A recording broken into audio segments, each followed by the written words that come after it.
ce que je trouve super intéressant, ce qui s'est passé pendant ce cycle de bear, là, c'est qu'en fait, tout le monde a réalisé très clairement dans le cycle précédent que la scalabilité, c'est un problème. Mais on se l'est pris genre dans la tête, genre vraiment violemment. Et moi, l'exemple que j'aime bien prendre, c'est genre OpenSea. OpenSea, c'est une app qui est ultra simple. Genre, quand tu réfléchis 2 secondes, OpenSea, ça fait rien de compliqué. OpenSea, tu le mets live sur Ethereum et tu mets quelques millions d'utilisateurs à peine. Ethereum est à plat. Enfin, Ethereum ne marche plus. Faire une TX, ça coûte 150 balles. Il fallait payer $100 juste pour signer et être en capacité d'utiliser OpenSea, quoi. Exactement. En fait, donc là, tu te rends compte, là, t'es en plein dans la scalabilité, ça marche pas. Et résoudre la scalabilité, c'était quand même pas simple. Et je me rappelle de l'époque où on parlait de Ethereum 2.0, ils voulaient faire du sharding, etc. Et moi, j'étais là, mais le sharding, c'est super compliqué, en fait. Surtout, genre, synchroniser les EVM et des machines d'exécution parallèles et concurrentes et qui doivent partager un état. Enfin, au global, quand tu fais de l'informatique théorique, ça, c'est un vrai problème compliqué. Et quand tu veux le faire de manière décentralisée, genre, j'étais là, ça va être compliqué, ce truc-là. Et du coup, il partait là-dessus. Et ensuite, j'ai vu les L2 arriver, et là, je me suis dit, bon, là, ça, c'est bon. Ça, c'est la bonne solution pour scaler, et ça va marcher. Et là, on est, Ce serait un bon moyen de scaler rapidement, en tout cas. Les L2, tu veux dire? Ouais. Ouais, mais je pense par rapport au sharding, ça résout C'est des plus problèmes. rassurant. Ouais, pour moi, c'est plus rassurant. Tu crois toujours pas au sharding, ou en tout cas à une application propre et scalable sur Ethereum, par exemple? Tu veux dire le sharding d'Ethereum? Le sharding de l'exécution d'Ethereum, bah, je trouve que c'est vraiment trop casse-gueule. Je dis pas qu'il faut pas continuer la recherche, etc. et que potentiellement on va trouver une solution. Mais moi, ça me paraît quand même assez casse-gueule de le faire bien. Je sais qu'il y a des projets qui tentent de le faire et j'ai rien contre, tu vois. Mais j'arrive mieux à comprendre pourquoi les L2 marchent bien, tu vois. Le sharding, j'ai quand même beaucoup de doutes. Il faudrait qu'un jour, je discute avec quelqu'un qui est super pointu et qui me convainque plus, tu vois. Et là, aujourd'hui, je crois que vraiment les L2, c'est une bien meilleure stratégie et surtout les validities, quoi. On est parti sur les optimistiques vachement plus vite parce que c'était plus facile et il y avait OPStack qui a été prêt super rapidement. Mais les validities sont genre mieux à tous les niveaux. Et le premier niveau, c'est justement la finalité. Genre, souvent, les gens, ils ont pas ça en tête, mais sur un optimistique, t'as les transactions que tu fais maintenant, tu peux vraiment avoir des garanties sur le fait qu'elle est finale, quoi, qu'elle peut pas être revert au bout d'une semaine. C'est ça, en fait, qui se passe sur les optimistiques. Sur les validities, la finalité, c'est tout de suite.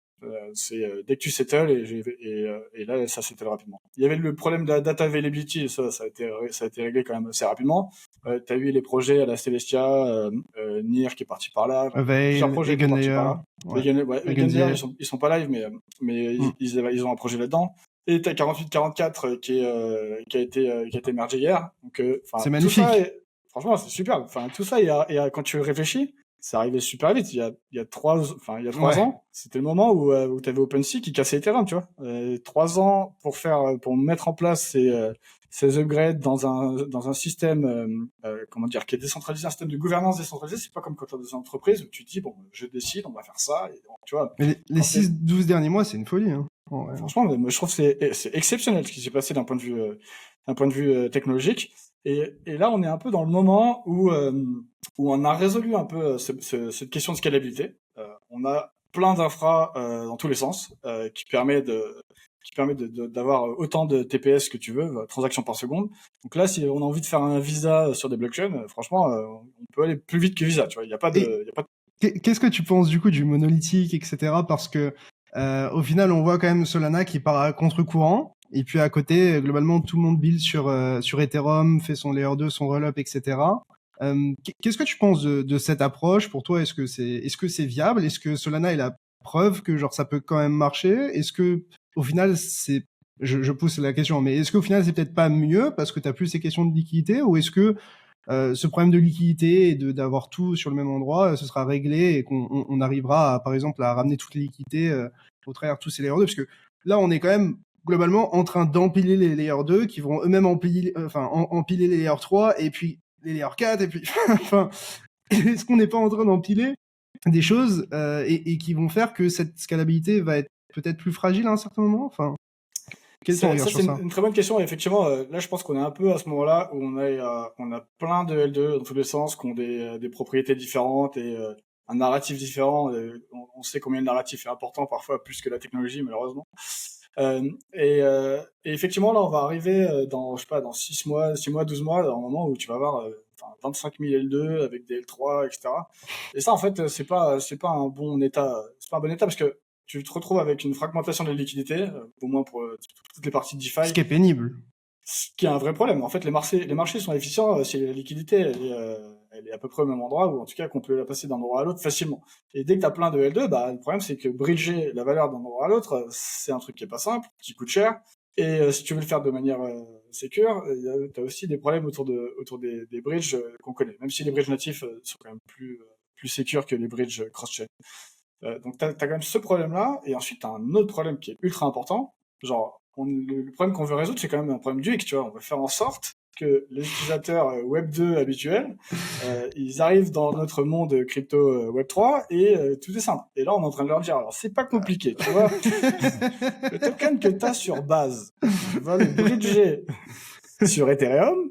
Ensuite, tu vas pouvoir l'envoyer sur Starknet avec le bridge natif de Starknet et tu Et vas ça va bien se pouvoir passer.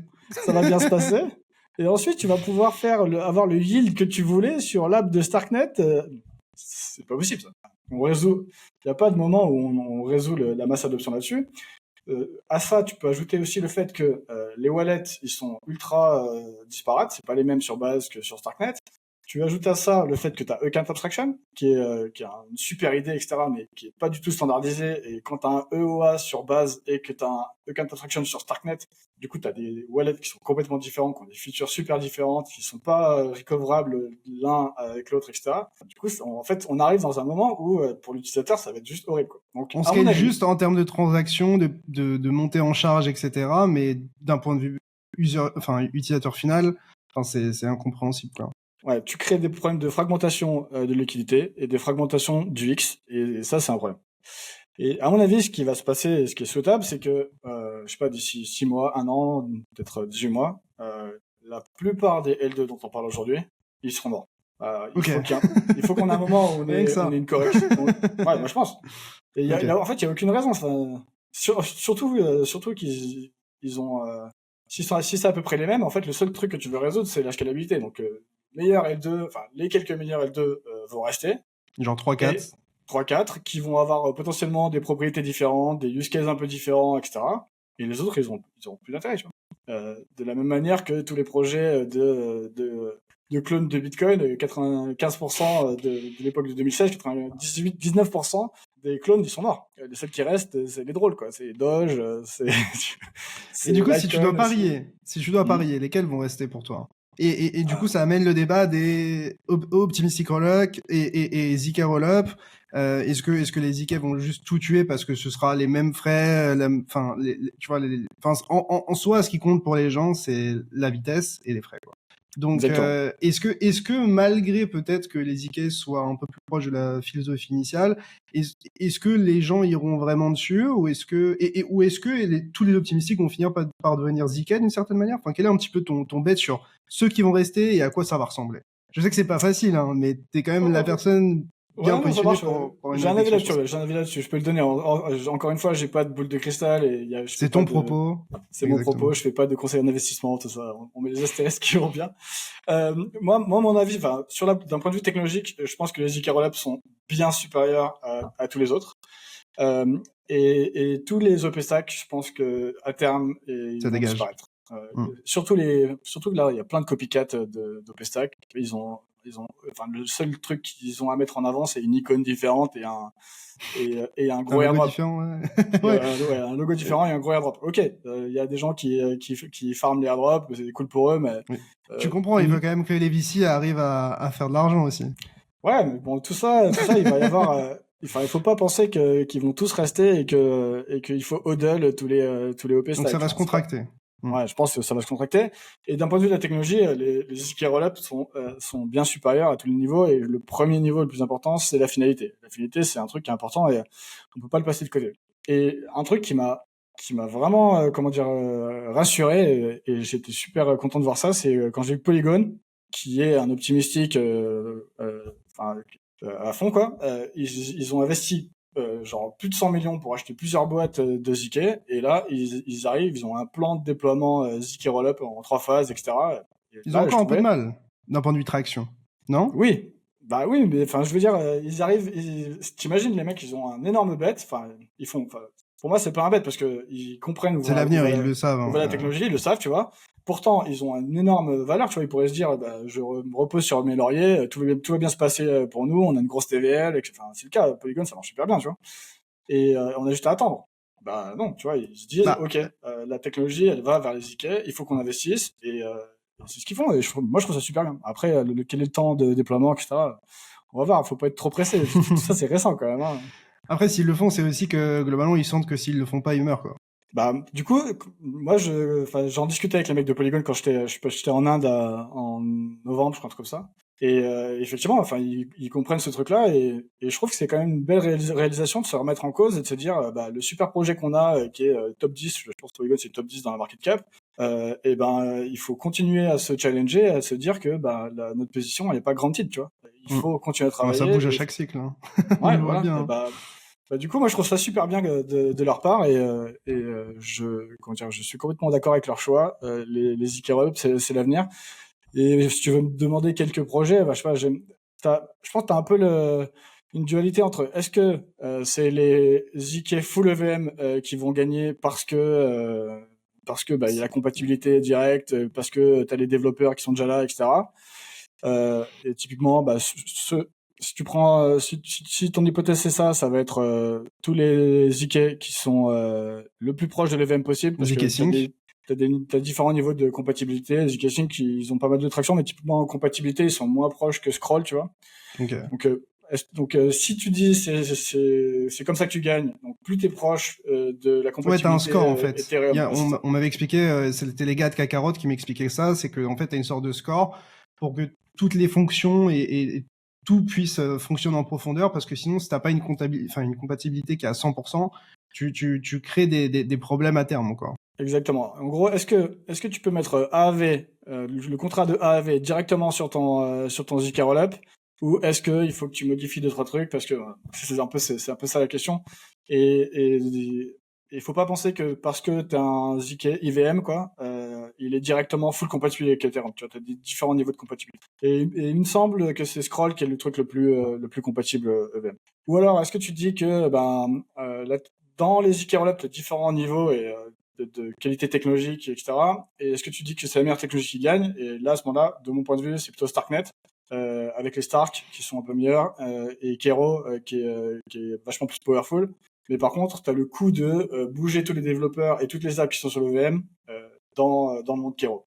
Et tu peux dire, on va faire du Kakarot, mais là, tu rentres dans un... Kakarot, c'est une VM, pour ceux qui nous écoutent. Donc, c'est une application qui tourne sur le L2 Starknet, qui est capable d'exécuter du code EVM, donc qui est capable de créer euh, un L3 compatible EVM, dans lequel tu vas pouvoir faire tourner AAV si tu as envie. Et donc, ton L3, disons, Kakarot va créer des preuves de validité de ton monde EVM en Kero, et ces preuves de validité peuvent être ensuite settle sur C'est un la point. blockchain Ethereum L1. Désolé pour ceux que j'ai perdus. C'est Ça un arrive. truc. Ça arrive. Ouais.